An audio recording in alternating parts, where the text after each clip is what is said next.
Puspusa na ang pagtugon ng gobyerno sa Davao Oriental at Karatig Lalawigan matapos ang magnitude 7.4 na lindol na yumanig kaninang alas 9:43 ng umaga. Ito'y matapos ipag-utos ni Pangulong Ferdinand Marcos Jr. sa iba't ibang ahensya ng pamahalaan na agad alalayan at tugunan ng mga biktima ng lindol.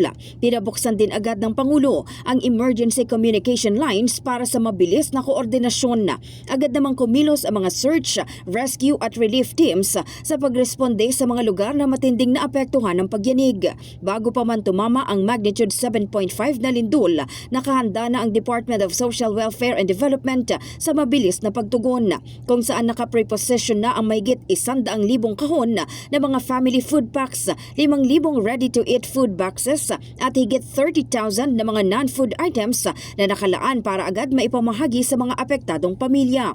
Agad ding inactivate ni Health Secretary Ted Herbosa ang Philippine Emergency Medical Assistance Team o ang DOH-PEMAT para sa deployment ng grupo sa Davao Oriental. Sila ang espesyal na Medical Response Unit ng DOH na ipinapadala sa mga lugar na tinamaan ng kalamidad o sakuna. Binubuo ito ng mga doktor, nurse at emergency responders na may kakayahang magbigay ng agarang tulong medikal sa mga apektadong residente kahit sa mga pansamantalang pasilidad tulad ng tent o field hospital.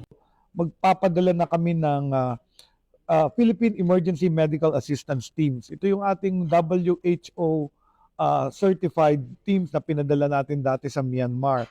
So, meron akong PMAT 44, yung Eastern Visayas Medical Center, naghahanda na sila to be deployed. Ganon din yung PMAT 45, which is the Jose N. Rodriguez Memorial Medical Center dito sa Caloocan, sa Metro Manila, at yung PMAT 46, yung sa Jose Bilingad Memorial General Hospital dito sa Pampanga.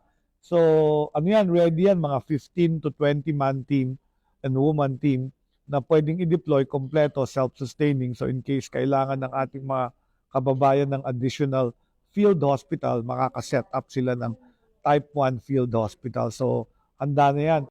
Tiniyak ng palasyo na tutok ang pamahalaan sa pagbibigay ng tulong at seguridad sa mga apektadong komunidad.